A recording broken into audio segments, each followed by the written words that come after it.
प्रिय विद्यार्थियों, आज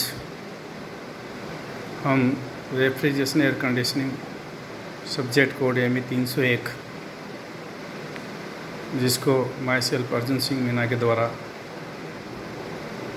पढ़ाया जाएगा, उसके परिचय के बारे में आज हम अध्ययन करेंगे। रेफ्रिजरेशन एंड एयर कंडीशनिंग, इसमें दो शाखाओं का समावेश है, रेफ्रिजरेशन और एयर कंडीशनिंग। रेफ्रिजरेशन अलग ब्रांच है और एयर कंडीशनिंग अलग ब्रांच है। दोनों का मुख्य कार्य क्या है? वातावरण से किसी भी परिसीमित क्षेत्र का तापमान कम रखना। सर्वप्रथम इसमें हम रेफ्रिजरेशन के बारे में अध्ययन करेंगे, तत्पश्चात हम एयर कंडीशनिंग का अध्ययन करेंगे। तो रेफ्रिजरेशन में एक ऐसी प्रक्रिया है, ऐसा प्रक्रम है जिसमें किसी पदार्थ या किसी भी सीमित क्षेत्र से ऊष्मा को हटाकर उस क्षेत्र का तापमान परिवेश के तापमान से कम तापमान पर मेंटेन किया जाता है। अर्थात वह क्षेत्र जिसको हमें वातावरण के तापमान की तुलना में कम तापमान पर नियत करना है, मेंटेन करना है, उसमें से हमें नियमित रूप से ऊष्मा को निकाल कर उसका तापमान वातावरण के तापमान से हमें कम रखना होता है। क्योंकि ऊष्मा की जो टेंडेंसी होती है वह उच्च तापमान से निम्न तापमान की तरफ प्रवाह करती है। अतः अगर यदि हमें इस क्षेत्र को नियत कम तापमान पर मेंटेन करना है तो हमें प्रकृति के विरुद्ध हमें इसमें कार्य करना पड़ेगा और निम्न तापमान से ऊष्मा को निकालकर उच्च तापमान पर भेजने के लिए हमें कुछ कार्य करना पड़ेगा।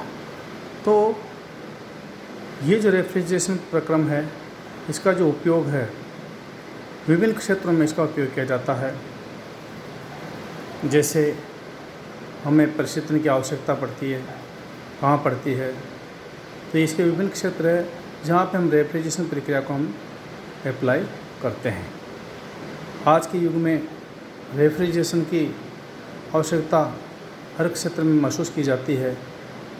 तो रेफ्रिजरेशन एक ऐसा आवश्यक प्रक्रम हो चुका है जिसको हम हर जगह पे इसका हमें आवश्यकता महसूस की जाती है। तो जैसे इसकी उपयोगिता के जो क्षेत्र कौन कौन से होंगे? आराम के लिए वातानुकूल क्षेत्र, अर्थात हमें किसी भी जगह पे ठंडी किसी जगह पे हमें जहाँ तापमान अधिक है और हमें वहाँ रहना है या बैठना है तो उसके तापमान को मेंटेन करने के लिए अर्थात हम एयर कंडीशनिंग के रूप में इसका उपयोग करते हैं। तो घरों में जो हम AC लगाते हैं तो AC में हमें रेफ्रिजरेशन की प्रक्रिया को मेंटेन करना पड़ता है। दूसरा, इसमें पीने के ठंडे पानी के लिए, शीतल पेय पदार्थों के लिए, अर्थात उनका तापमान अगर हमें नियत तापमान तक मेंटेन करना है तो हमें इस प्रक्रिया का उपयोग करेंगे। बर्फ़ जो निर्माण है, बर्फ़ निर्माण में भी हमें इस प्रक्रम का उपयोग किया जाता है। खाद्य जो सामग्रियाँ हैं उनका भंडारण करना है और उनका परिवहन, अर्थात हम कह सकते हैं बड़े बड़े जो कोल्ड स्टोरेज होते हैं उन कोल्ड स्टोरों में जो खाद्य सामग्रियाँ रखी जाती है तो उनका जो तापमान है वो वातावरण के तापमान से कम तापमान पर मेंटेन किया जाता है। तो इसका हम प्रशीतन के द्वारा ही इस टेम्परेचर को मेंटेन कर सकते हैं। उसी प्रकार परिवहन में, अर्थात खाद्य सामग्रियाँ हैं किसी भी परिवहन के माध्यम से, जैसे हम ले सकते हैं ट्रक या कोई पानी के जहाज़, उनमें यदि खाद्य सामग्रियों का परिवहन किया जाता है तो उनको सड़ने खराब होने से बचाने के लिए हमें उस साधन में इस रेफ्रिजरेशन प्रक्रिया को अपनाना पड़ेगा ताकि वह सब्जियां, जो भी चीज़ खाद्य पदार्थ वो ख़राब नहीं हो। औद्योगिक के विभिन्न क्षेत्रों में भी रेफ्रिजरेशन की प्रक्रिया को अपनाया जाता है। चिकित्सा के क्षेत्र में जो भी अनुसंधान होते हैं, दवाइयों के, मेडिकल मेडिसिन होती है, उनको प्रिजर्व संरक्षित रखने के लिए हमें रेफ्रिजरेशन की प्रक्रिया को अपनाना पड़ता है, अर्थात इसके बिना ये संभव नहीं है। उपकरणों, मशीनों की कार्य दक्षता को बढ़ाने के लिए, जैसे कोई उपकरण है या कोई मशीनें हैं तो अधिक तापमान पर वो कार्य नहीं कर सकती है, तो उन क्षेत्रों में हमें रेफ्रिजरेशन की प्रक्रिया को हमें अपनाना पड़ता है ताकि उनकी कार्य दक्षता बढ़े और किसी भी प्रकार के उसमें कोई खराबी नहीं आए।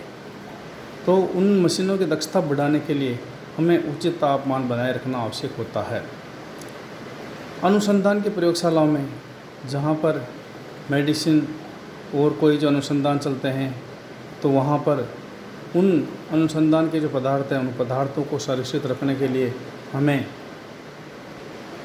इनका उपयोग करना पड़ता है, तो वहाँ पर भी हमारे को रेफ्रिजरेशन प्रक्रिया अपनाई जाएगी। रॉकेट ईंधनों के उत्पाद में रॉकेट जो है उनके ईंधन जो उनके उत्पादन में भी क्या है रेफ्रिजरेशन प्रक्रिया को अपनाया जाता है।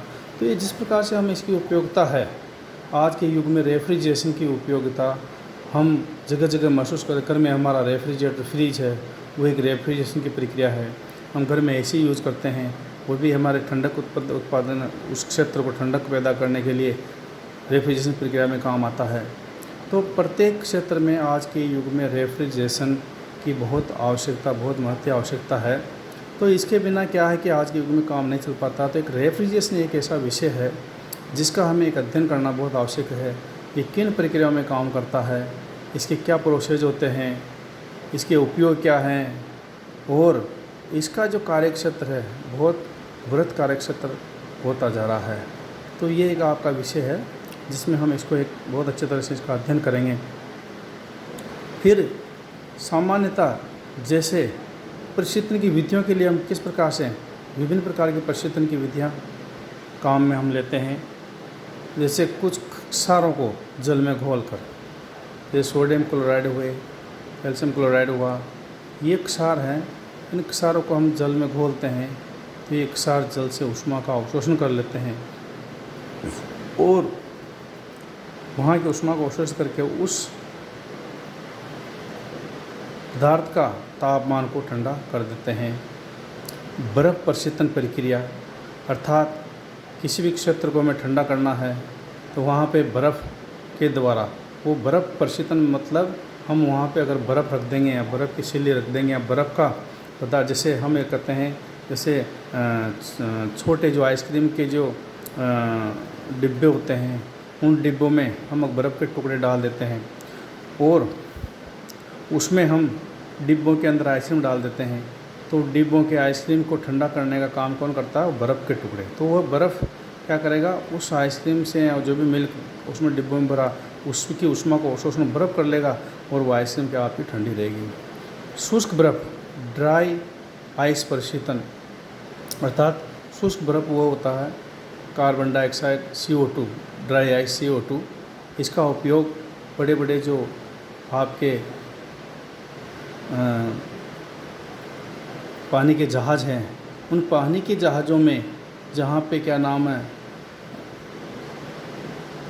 हम ये कह सकते हैं मीट, फिश, इस प्रकार के जो खाद्य पदार्थ हैं अगर उनको ख़राब होने से बचाना होता है तो ये जो शुष्क बर्फ़ है ये क्या सीधा पानी में परिवर्तित, जब ऊष्मा को अवशोषण करता है तो पानी में परिवर्तित नहीं होता है, ये सीधा गैस में परिवर्तित होगा, अर्थात वहाँ पे अपने पानी नहीं छोड़ेगा।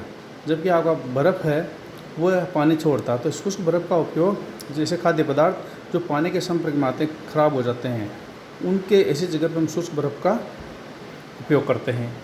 उसी प्रकार से द्रवीकृत गैस प्रशीतन प्रक्रिया, संपीड़ित गैस या वायु के प्रसरण के द्वारा गैस को क्या करेंगे हम संपीड़ित करेंगे या उस वायु का हम प्रसरण करके वायु को जैसे फैलेगी, वायु फैलते क्या करेगी वहाँ की जो ऊष्मा का अवशोषण करेगी और वायु उस जगह को ठंडा कर देगी। वायु के प्रसरण के द्वारा प्रशीतन है।